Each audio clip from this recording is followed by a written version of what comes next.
Good morning, नमस्कार। बात करते हैं हम कल कुछ टर्मिनोलॉजी की बात कर रहे थे कि कुछ टर्म्स हैं जो आपको समझनी चाहिए, ठीक है? जो आपके एग्ज़ाम के पॉइंट ऑफ व्यू से बहुत महत्वपूर्ण हैं।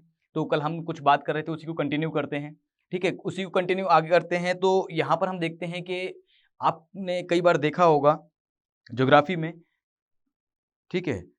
एक तो पेरिहीलियन एंड एपहीलियन यानी उपसौर और अपसौर, ठीक है? नंबर 1 उपसौर, ठीक है? उपसौर और अपसौर आपने देखा होगा। उपसौर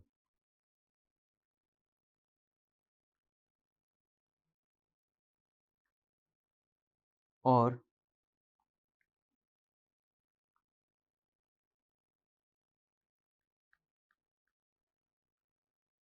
अपसौर,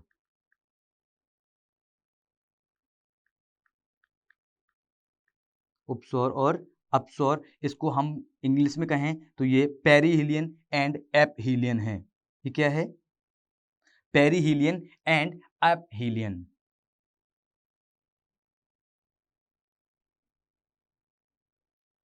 ठीक है?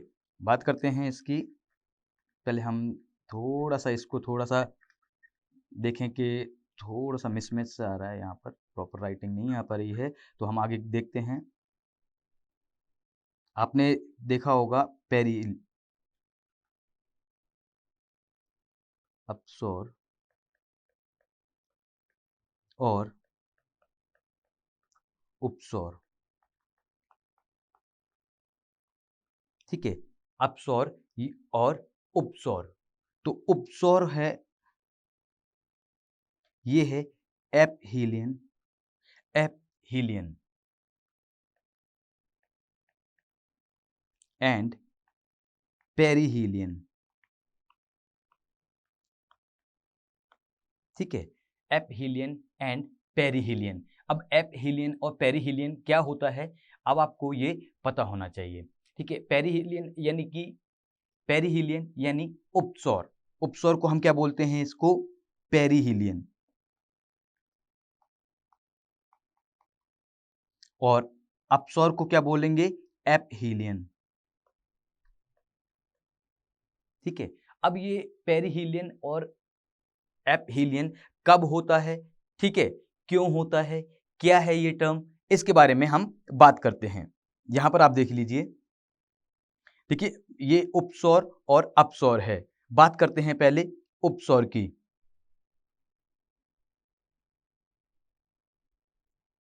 बात करते हैं पहले उपसौर की। उपसौर क्या होता है कि जैसे कि हम देखें, उपसौर यानी पेरिहीलियन। पेरिहीलियन का मतलब होता है जब पृथ्वी सूर्य के सबसे करीब होती है तो उस टाइम पर होता है पेरिहीलियन यानी उपसौर।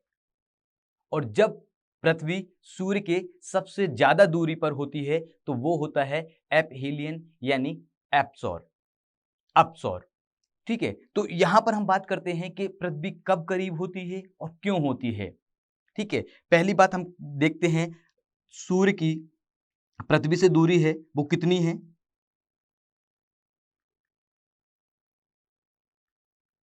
सूर्य की पृथ्वी से दूरी, सूर्य की पृथ्वी से दूरी की बात करते हैं हम,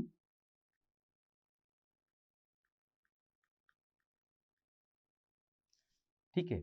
सूर्य की पृथ्वी से दूरी यानी कि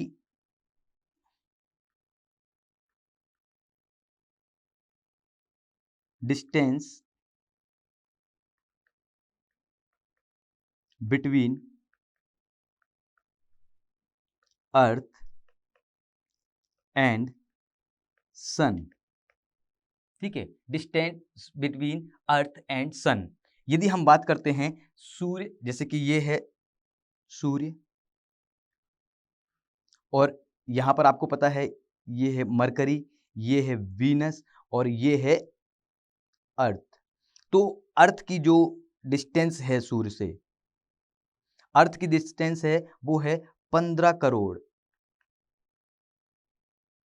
15 करोड़ किलोमीटर,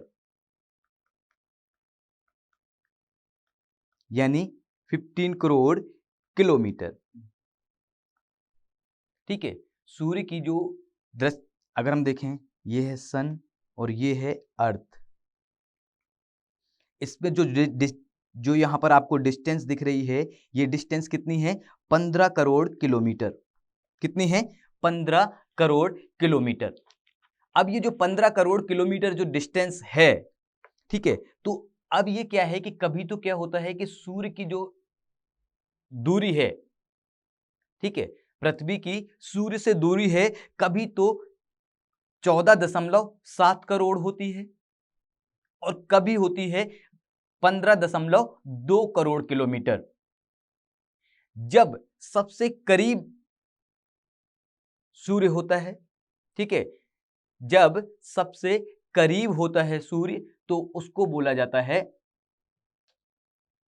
पेरिहीलियन यानी उपसौर। ठीक है, अब बात करते हैं, जैसे कि हम सन की बात करें तो यहां पर हम देखते हैं कि जब हम आगे देखें कि भाई के जो सूर्य है,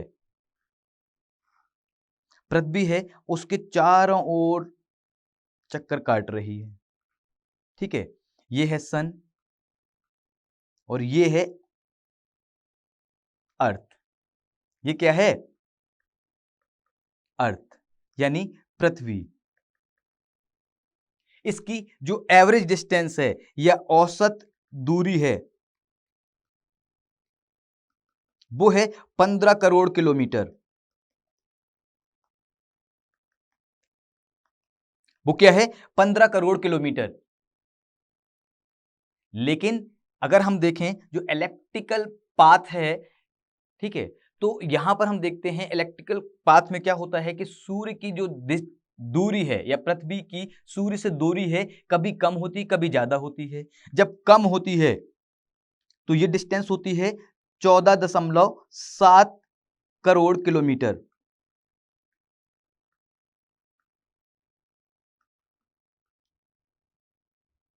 और एक समय ऐसा आता है जब सूर्य की जो अर्थ की जो डिस्टेंस होती है वो कितनी होती है? 15.2 करोड़ किलोमीटर।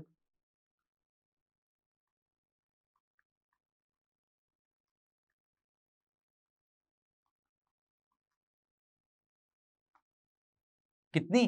15.2 करोड़ किलोमीटर या 15.2 करोड़ किलोमीटर। ठीक है, यहां पर हम ठीक है, यहां पर हम लिख देते हैं करोड़ किलोमीटर।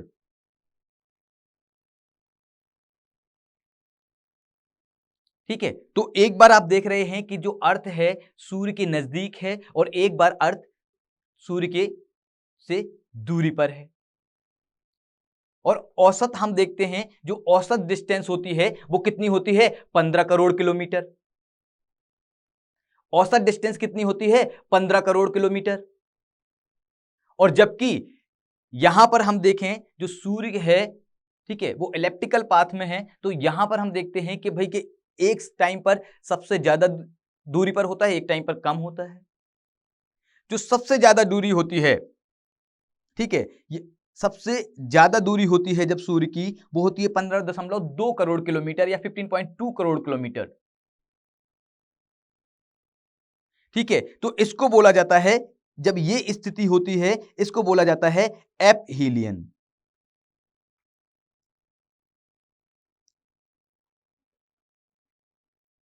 एपहीलियन या फिर अपसौर। और जब सबसे कम दूरी होती है इसको बोला जाता है पेरिहीलियन। इस स्थिति को क्या बोला जाता है? इसको पेरिहीलियन या फिर उपसौर या फिर उपसौर। ठीक है, तो यहां पर आप देख रहे हैं 14.7 करोड़ किलोमीटर जो सन से डिस्टेंस है वो क्या है? मिनिमम डिस्टेंस है अर्थ की। अर्थ 15 करोड़ औसत है, लेकिन जितने भी करीब जाए अर्थ सन के तो 14.7 करोड़ किलोमीटर तक ही जाती है। वहीं पर अर्थ की सन से मैक्सिमम डिस्टेंस की बात करते हैं तो वो है 15.2 करोड़ किलोमीटर। मतलब अर्थ सन से 15.2 करोड़ किलोमीटर तक ही दूर जाती है मैक्सिमम, इससे ज्यादा दूर नहीं जाती है। और सबसे करीब कितनी होती है? 14.7 करोड़ किलोमीटर, इससे ज्यादा करीब नहीं होती है। जब सन के करीब होती है अर्थ तो उस स्थिति को बोला जाता है उपसौर या फिर पेरिहीलियन। पी से मतलब पास, पेरिहीलियन आपको याद रखना है, पी से मतलब पास। और जब सन से अर्थ सबसे ज्यादा दूरी पर होती है उसको बोला जाता है एपहीलियन या फिर उपसौर। ठीक है, यहां पर आपका क्लियर है मामला अपसौर और उपसौर का। ठीक है, और जो एवरेज दूरी है वो है 15 करोड़ किलोमीटर। जो 15 करोड़ किलोमीटर है सन से अर्थ की दूरी, इसको बोला जाता है 15 करोड़ किलोमीटर इक्वल टू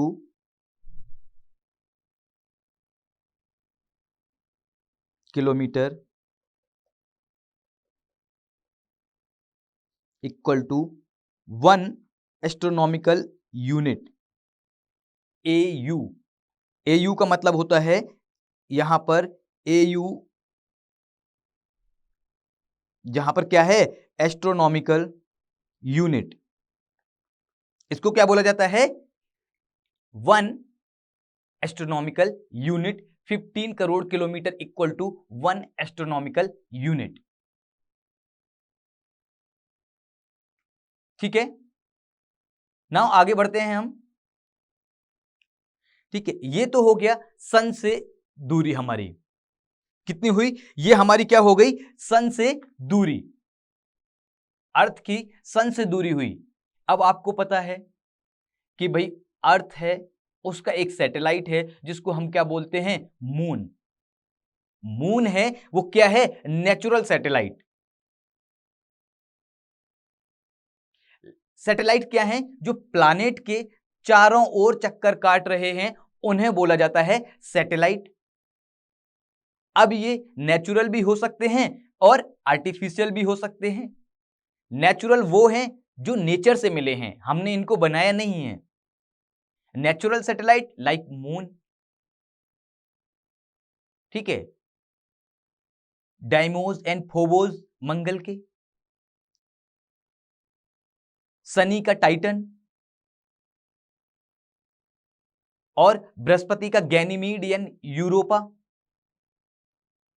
ठीक है, तो यहां पर जो सैटेलाइट्स हैं, जैसे सभी ग्रहों के सैटेलाइट हैं, अर्थ का एक ही नेचुरल सैटेलाइट है। ठीक है, पृथ्वी का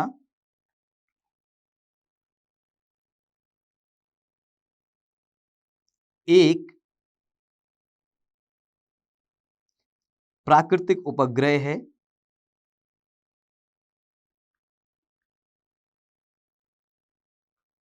प्राकृतिक उपग्रह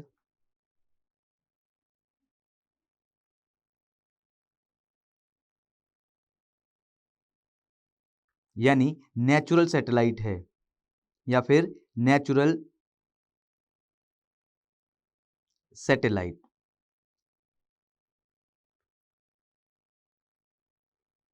है जिसे जिसे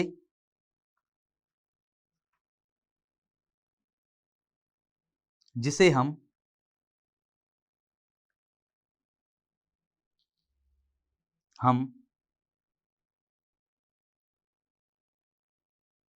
मून कहते हैं। क्या बोलते हैं? मून।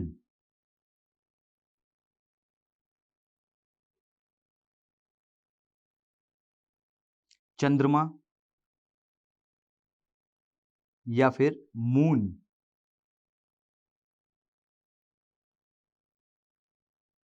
कहते हैं।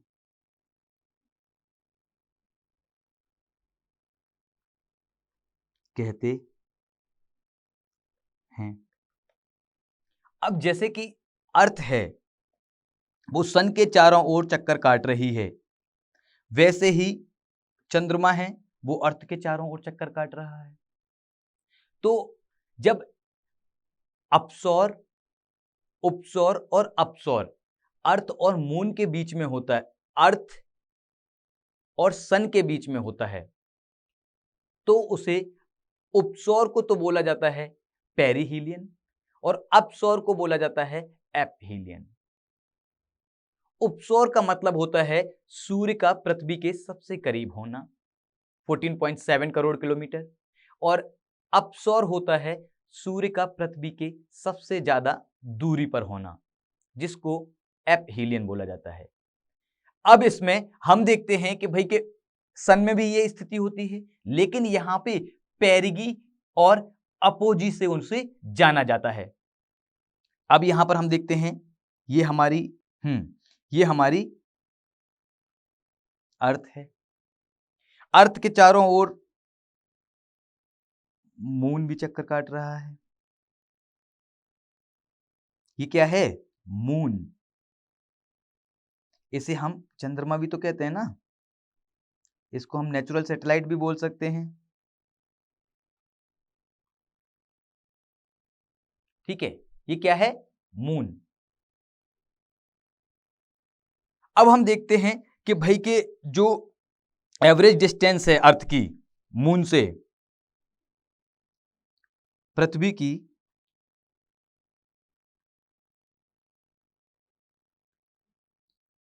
चंद्रमा से औसत दूरी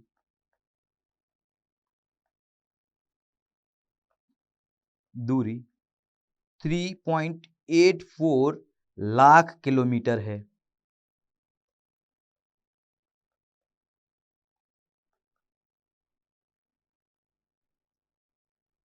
क्या है? 3.84 लाख किलोमीटर है। ठीक है, average distance of earth from moon, या average distance of moon from earth is 3.84 lakh kilometre. अब जो एवरेज डिस्टेंस है, तो एक बार ऐसा होता है कि मून सन के, जैसे कि हम देखते हैं साल में 2 बार स्थिति होती है सूर्य और पृथ्वी के बीच में, लेकिन इसकी जो चंद्रमा और पृथ्वी की जो स्थिति है ये साल में कई बार होती है। लेकिन इनको क्या बोला जाता है कि जब ये सबसे करीब होता है तो उस टाइम पर इसकी डिस्टेंस होती है 3.56 लाख किलोमीटर, और जब सबसे ज्यादा दूरी होती है वो होती है 4.07 लाख किलोमीटर। ठीक है, जब मून की अर्थ से सबसे ज्यादा दूरी होती है तो वो कितनी होती है? 4.07 लाख किलोमीटर, यानी 4.07 लाख किलोमीटर।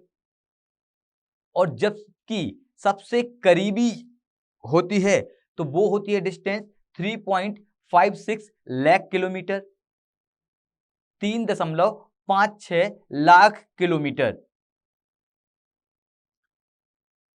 यहां पर जब हम सन है वो अर्थ के सबसे करीब था, तब हम उसको बोला जाता था पेरिहीलियन या उपसौर।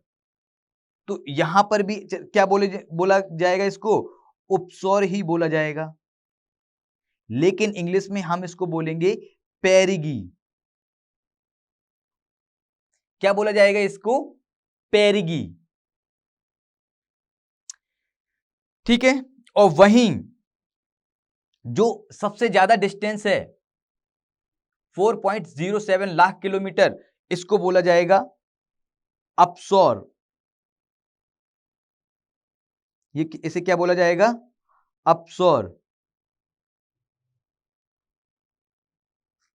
या फिर अपोजी।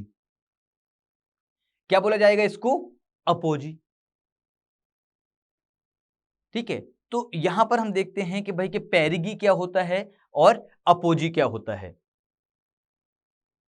पेरिगी वो कंडीशन होती है जब चंद्रमा पृथ्वी के सबसे करीब होता है, और ये करीब में जो डिस्टेंस होती है वो कितनी होती है? 3.56 लाख किलोमीटर। और अपोजी स्थिति वो होती है जब चंद्रमा पृथ्वी से सबसे ज्यादा दूरी पर होता है। उस टाइम पर जो डिस्टेंस होती है वो होती है 4.07 लाख किलोमीटर। ठीक है, तो आपको perihelion, एपहीलियन and perigee and apogee बिल्कुल क्लियर हैं। एक बार रिवाइज कर लेते हैं इसको, क्या है ऐसी ऐसी स्थिति। ठीक है, हम बात करते हैं कि जैसे कि सेलेस्टियल बॉडीज हैं, ये अगर एलिप्टिकल पाथ है, ठीक है, ये घूमती हैं। जैसे कि हम देखें कोई भी ग्रह हैं वो अपने तारे के चारों ओर चक्कर लगाते हैं, वहीं सैटेलाइट्स हैं वो अपने ग्रह के चारों ओर चक्कर लगाते हैं। ठीक है, तो ये जो पाथ है वो क्या है? एलिप्टिकल पाथ होता है, तो कभी करीब होते हैं, करीब कभी दूर होते हैं।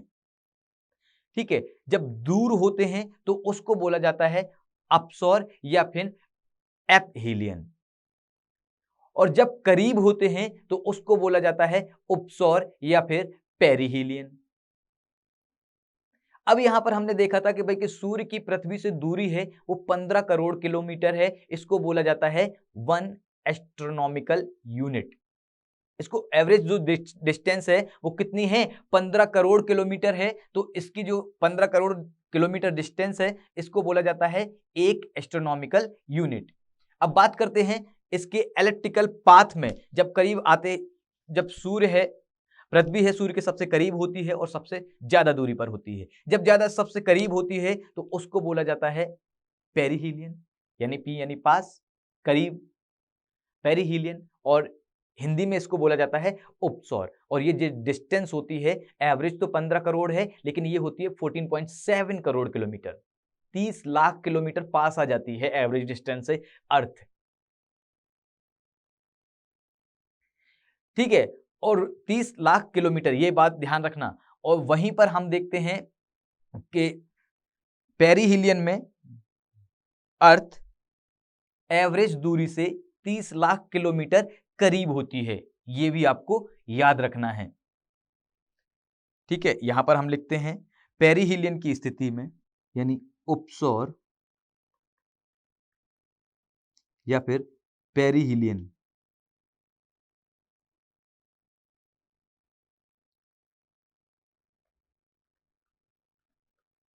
पेरिहीलियन की स्थिति में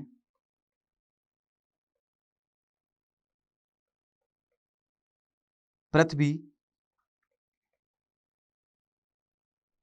औसत दूरी से, यानी एवरेज डिस्टेंस, औसत सूर्य की, सूर्य से औसत दूरी, यानी एवरेज डिस्टेंस, उपसौर की स्थिति में पृथ्वी सूर्य से औसत दूरी की तुलना में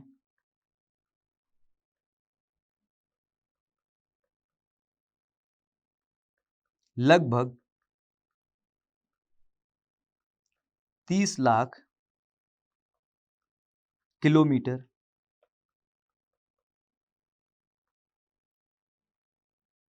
करीब होती है। ठीक है, यहां पर आपको ये क्लियर है। वहीं उप अपसौर की स्थिति में, यानी एपहीलियन की स्थिति में पृथ्वी सूर्य से औसत दूरी की तुलना में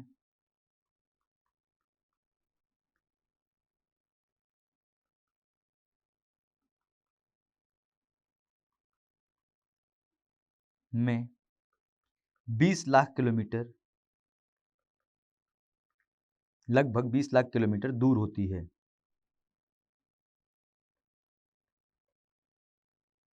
यानी एवरेज है ना, मतलब अप्रोक्सीमेटली, कोई फिक्स नहीं रहता है, 1-1 किलोमीटर ऐसा नहीं रहता है, लगभग 20 लाख किलोमीटर दूर होती है।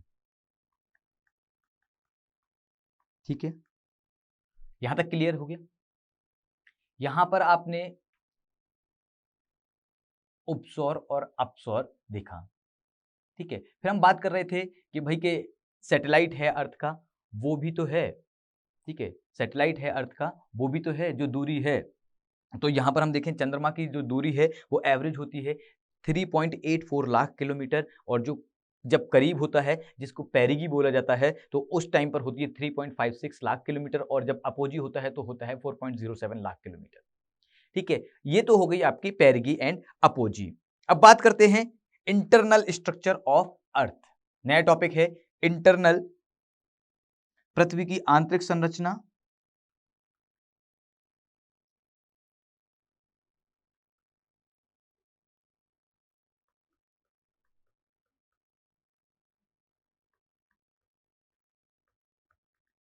ठीक है, या फिर हम वो इसको बोलें इंटरनल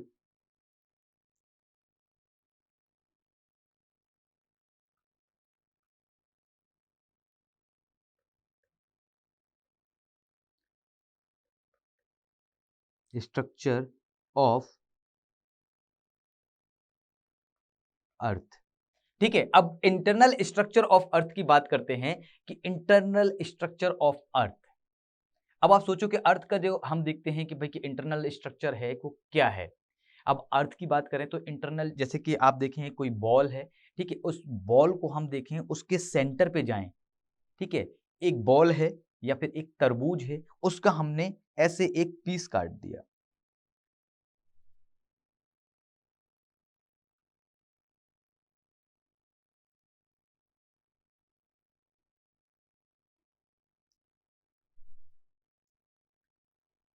ठीक है, क्या किया हमने, एक पीस काट। अब अर्थ का एक हमने पीस निकाला। ठीक है, उसके बारे में बात करते हैं कि भाई अर्थ का इंटरनल स्ट्रक्चर क्या है, कि भाई कि अर्थ में क्या क्या है, कौन कौन से, अगर हम देखें कौन कौन से कंपाउंड्स हैं। ठीक है, इसके अलावा हम देखते हैं कि भाई के अंदर हैं वो क्या है, क्या फेरस है, एल्यूमिनियम है, सिलिका है, ऑक्सीजन है, इन सब के बारे में बात करते हैं। कि भाई इंटरनल स्ट्रक्चर की बात करें कि अर्थ का जो इंटरनल स्ट्रक्चर है वो कैसे बना हुआ है, और उस वो कितने पार्ट्स में डिवाइड है, और उन्हें क्या क्या कहा जाता है। ठीक है, अगर हम अर्थ के जो स्ट्रक्चर की बात करते हैं तो इसको हम कई लेयर में ऐसे डिवाइड करें। ठीक है, ऐसे हम कई लेयर में डिवाइड कर सकते हैं, और इन यहाँ पर जो स्टडी है उसके लिए, ठीक है, इसको कई लेयर में डिवाइड किया गया है। इसको कई लेयर्स में डिवाइड किया गया है स्टडी के लिए। ठीक है, स्टडी के लिए इसको कई लेयर में डिवाइड किया गया है। अब यहां पर हम देखते हैं कि भाई कि किस लेयर में डिवाइड किया गया है, पहले तो ये बात करते हैं। ठीक है, फिर हम पहले एक देखते हैं अर्थ के सेंटर में जो है, अर्थ के सेंटर में है, उसको बोला गया है कोर। सेंटर के थोड़ा ऊपर जो संरचना है उसको बोला गया है मेंटल, और मेंटल के ऊपर है जो पतली सी परत है जिसको बोला गया है क्रस्ट। ठीक है, हिंदी में इसको कोर ही बोलेंगे, हिंदी में इसको कोर ही बोलेंगे। ये क्या है, कोर है। मेंटल को मेंटल ही बोलेंगे।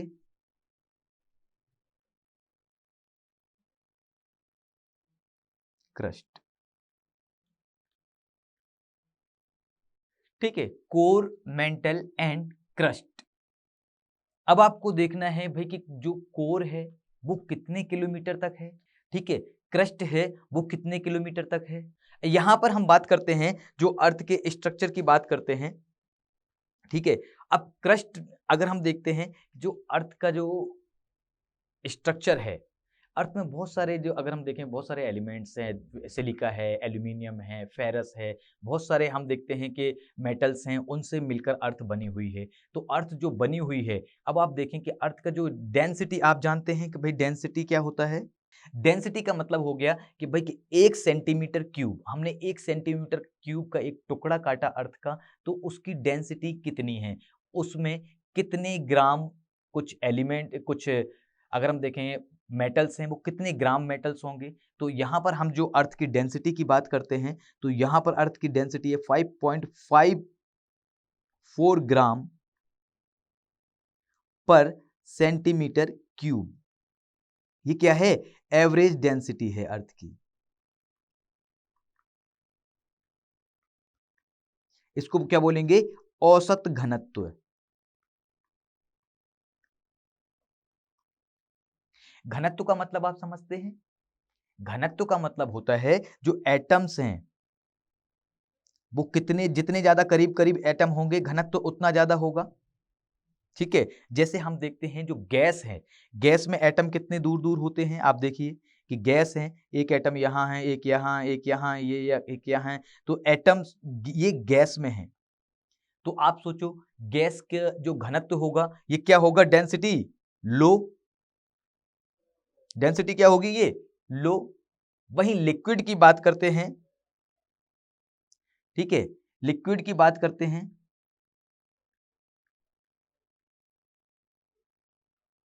या द्रव की बात करते हैं, तो यहां पर हम देखते हैं द्रव की बात करते हैं, लिक्विड की, तो यहां पर जो एटम्स है थोड़े गैस की तुलना में करीब होंगे, ठीक है, ठीक है। तो मतलब ये क्या हो जाएगा, गैस की तुलना में घनत्व ज्यादा, गैस की तुलना में घनत्व ज्यादा। वहीं हम ठोस की बात कहें, या ठोस या सॉलिड, सॉलिड में आप देखेंगे जो एटम्स हैं बहुत ज्यादा करीब होंगे, तो ये क्या होगा, घनत्व सबसे ज्यादा, घनत्व या फिर डेंसिटी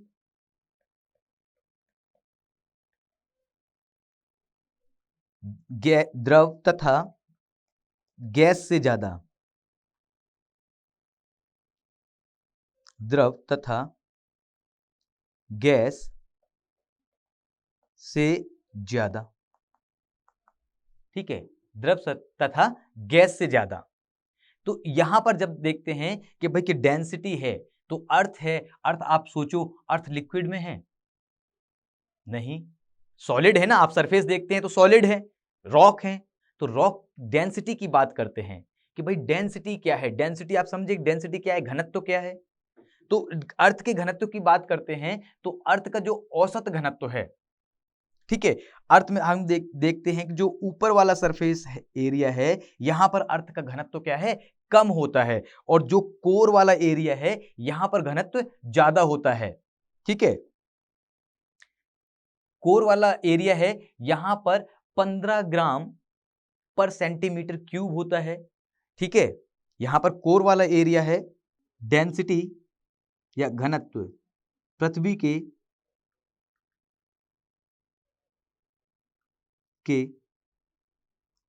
कोर में घनत्व लगभग, घनत्व मतलब डेंसिटी है ना, ये आप याद रखना, पृथ्वी के कोर में घनत्व लगभग 15 ग्राम पर सेंटीमीटर क्यूब। पर सेंटीमीटर क्यूब का मतलब आप समझ गए कि 1 सेंटीमीटर का हमने एक क्यूब बनाया है, ऐसे,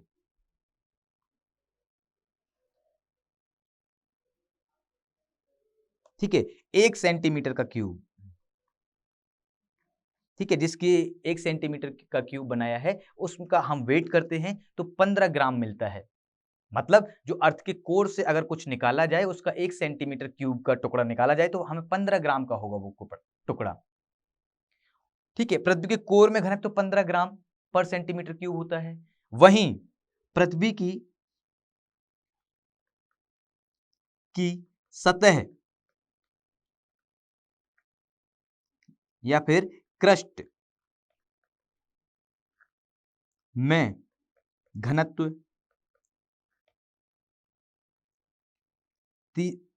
कितना होता है? 2.5 से लेकर 3.2 ग्राम पर सेंटीमीटर क्यूब होता है। तो यहां पर आपने देखा कि भाई कि सतह में घनत्व है पृथ्वी का कम है, और फिर जब अंदर की साइड में हम जाते हैं पृथ्वी के, ठीक है, जब हम और नीचे की साइड में जाएंगे ना, तो डेंसिटी है वो क्या है? बढ़ती जाएगी। कोर एरिया में घनत्व है वो 15 ग्राम पर सेंटीमीटर क्यूब होगा। तो यहां पर ये बात आती है कि भाई कि जो अर्थ के सरफेस है उसमें घनत्व कम होता है। देखो अब सरफेस में कई जगह घनत्व है, कई जगह ज्यादा मिलेगा, कई जगह कम मिलेगा, ठीक है। यहां पर हम देखते हैं अर्थ की जो सरफेस है उसमें घनत्व तो देखिए 2.5 से 3.2 ग्राम पर सेंटीमीटर क्यूब होता है, जो कि कोर से बहुत कम होता है। तो अब हम एवरेज की बात करते हैं ना, हमने पूरे अर्थ का एवरेज निकाला कि एवरेज डेंसिटी कितनी है अर्थ की, तो हमारे पास एवरेज डेंसिटी आई है 5.54 ग्राम पर सेंटीमीटर क्यूब। कितनी है अर्थ की एवरेज डेंसिटी, ये आपके एग्जाम में पूछा जाएगा। औसत घनत्व कितना होता है अर्थ का? 5.54 ग्राम पर सेंटीमीटर क्यूब। यहां पर आपको घनत्व समझ में आया, ठीक है। यहां हम घनत्व की बात करते हैं, अर्थ में जो घनत्व है उसकी बात हो रही है। अब हम बात करते हैं अर्थ के क्रस्ट की। अर्थ है, ठीक है, उसका हम एक टुकड़े का अध्ययन कर रहे हैं, ठीक है, एक टुकड़ा,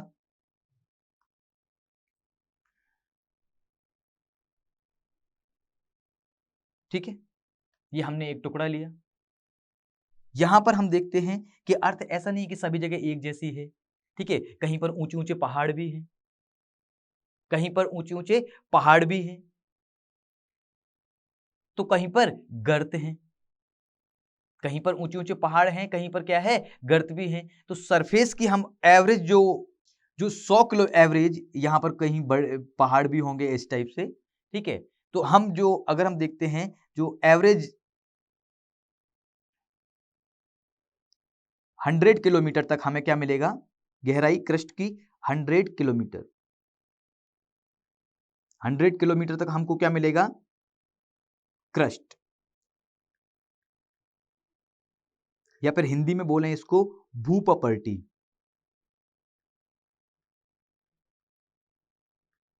ठीक है। ये कितना मिलेगा? 100 किलोमीटर तक हमको क्या मिलेगा?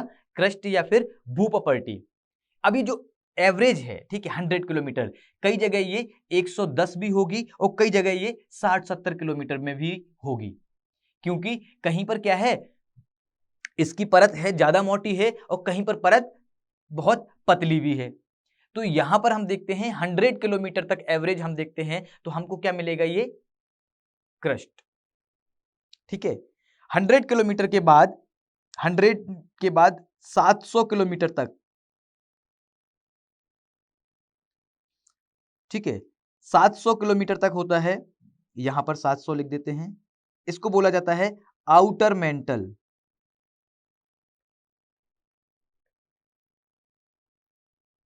आउटर मेंटल या फिर बाह्य मेंटल,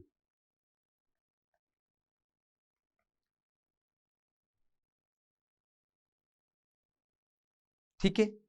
ये क्या है? वह है मेंटल, ठीक है। इसके अलावा 2900 किलोमीटर, ये क्या है? 2900 किलोमीटर तक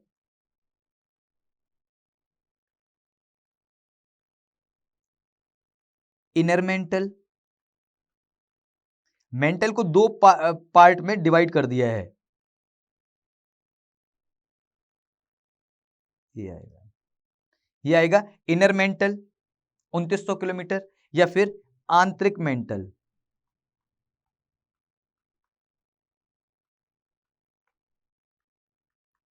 ठीक है। ऐसे ही 5150 किलोमीटर तक हमको ये मिलेगा आउटर कोर, या फिर बाह्य कोर। क्या बोलेंगे इसको? बाह्य कोर।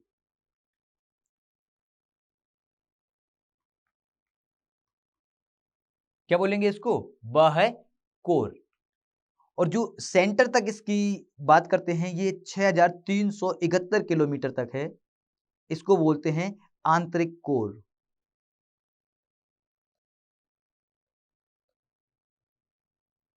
या फिर इनर कोर। इसको क्या बोला जाता है? Inner core. तो यहां पर हमने देखा कि भाई कि अर्थ है, उसकी स्टडी के लिए अगर हम अर्थ की जो परत हैं, लेयर्स हैं, उनमें डिवाइडेशन देखें तो जो भू प्रॉपर्टी है वो 100 किलोमीटर तक हमको क्या है, पृथ्वी का जो क्रस्ट है वो पाया जाता है। उसके बाद आउटर मेंटल है वो क्या है, 700 किलोमीटर तक है,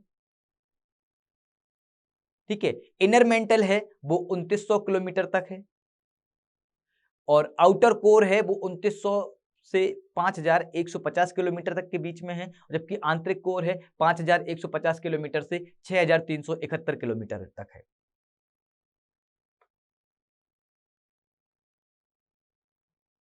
ठीक है, यहां तक आपको क्लियर है? जो भू प्रॉपर्टी है, या फिर अगर हम बात करते हैं भू प्रॉपर्टी यानी क्रस्ट है, ये सियाल से मिलकर बना हुआ है,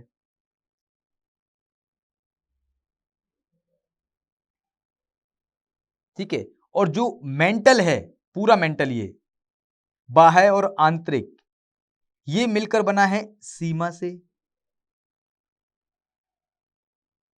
और बाह्य और आंतरिक कोर है ये बना है निफे से मिलकर। अब आप आपके ये दिमाग में आएगा भाई कि ये सियाल क्या है, सीमा क्या है, या निफे क्या है?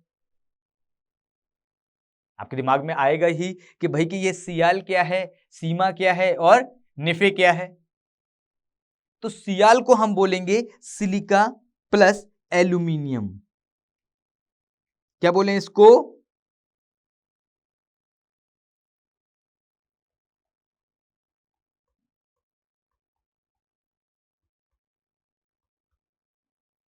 ठीक, सिलिका प्लस एल्यूमिनियम। सीमा क्या है? सिलिका प्लस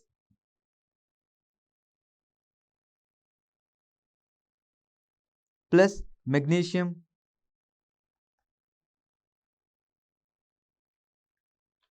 और निफे क्या है?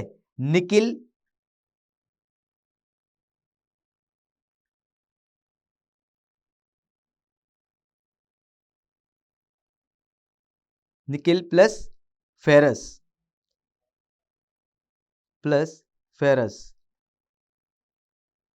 ठीक है। Nickel plus ferrous, निफे। तो आपने देखा कि भाई कि क्या क्या चीजें हैं, कि किन किन चीजों से मिलकर बना है। अगर हम देखें अर्थ की आंतरिक संरचना की बात करते हैं तो ये एक्चुअली है क्या, ठीक है। तो यहां पर हम देखते हैं कि जो अर्थ की जो आंतरिक संरचना की बात करते हैं, तो हम यहां पर कर रहे थे बात, ठीक है, पृथ्वी की आंतरिक संरचना। तो यहां पर देखिए अर्थ है वो तीन चीजों से मिलकर बनी है, कोर, मेंटल और क्रस्ट। और बात करते हैं इसकी जो डेंसिटी की बात करते हैं तो एवरेज डेंसिटी है वो 5.54 ग्राम पर सेंटीमीटर क्यूब है। अब आपको पता है अर्थ ठोस है, तो इसकी जबकि कोर में इसकी डेंसिटी कितनी है, कोर में इसकी डेंसिटी है वो है 15 ग्राम पर सेंटीमीटर क्यूब, जबकि यहाँ पर हम देखते हैं कि जो इसकी क्रस्ट में जो डेंसिटी है वो है 2.5 से 3.2 ग्राम पर सेंटीमीटर क्यूब, ठीक है। तो यहाँ पर ये घनत्व की बात होती है। फिर हम बात करते हैं इसके लेयर्स की बात करते हैं। तो पहली जो लेयर्स है वो भूपपर्टी है या क्रस्ट है, जो कि सिलिका और एल्यूमिनियम से मिलकर बनी है। दूसरी जो मेंटल है, मेंटल में हम देखते हैं ये सीमा से मिलकर बना है, सिलिका और मैग्नीशियम। अगर हम देखते हैं कि जो मेंटल है इसको दो पार्ट में डिवाइड किया गया है, आउटर मेंटल और इनर मेंटल। ऐसे ही कोर है, कोर वो निफे से मिलकर बना है, निकेल एंड फेरस। इसको भी दो पार्ट में डिवाइड किया गया है, आउटर कोर और इनर कोर। इनका जो डिवाइडेशन है, इसमें जो किलोमीटर है ये आपको बताया गया है। ठीक है, इसके बाद हम आगे बढ़ते हैं। अब यहां पर आप देखेंगे कि भाई के जो क्रस्ट है, ठीक है, क्रस्ट है और आउटर मेंटल, ये आउटर मेंटल है और ये ऊपर का क्रस्ट है। इन दोनों को मिलाने वाली जो लाइन होती है उसको बोलते हैं डिसकंटिन्यूटी। इसको क्या बोलते हैं? डिसकंटिन्यूटी।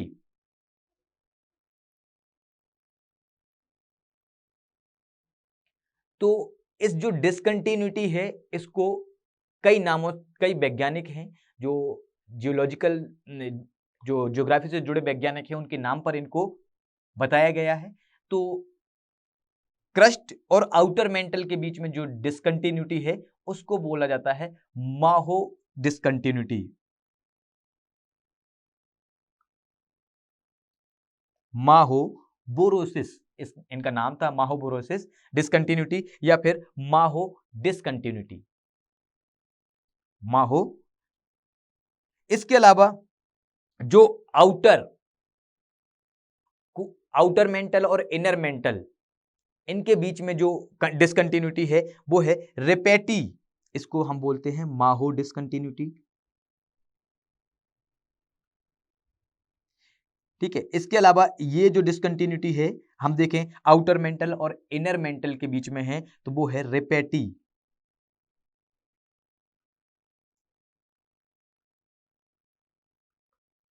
रेपेटी डिसकंटिन्यूटी।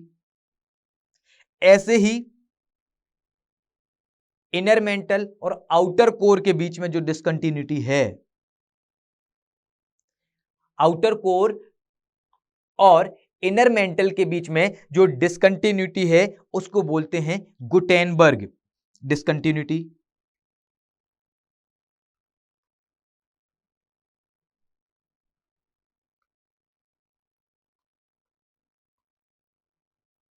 क्या है? Gutenberg discontinuity. और जबकि इनर कोर और आउटर कोर के बीच में जो डिसकंटिन्यूटी है उसको बोला जाता है लेहमन डिसकंटिन्यूटी।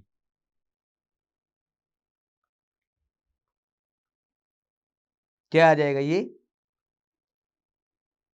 Lehmann discontinuity. तो ये जो अर्थ का जो आंतरिक स्ट्रक्चर है ये आपको पता होना चाहिए, ये आपसे एग्जाम में कई बार पूछा जाता है।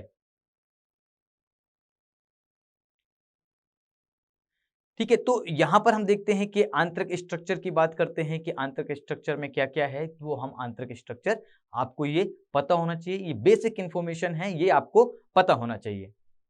ठीक है, यहां तक क्लियर है आपका? तो नेक्स्ट आगे बढ़ते हैं।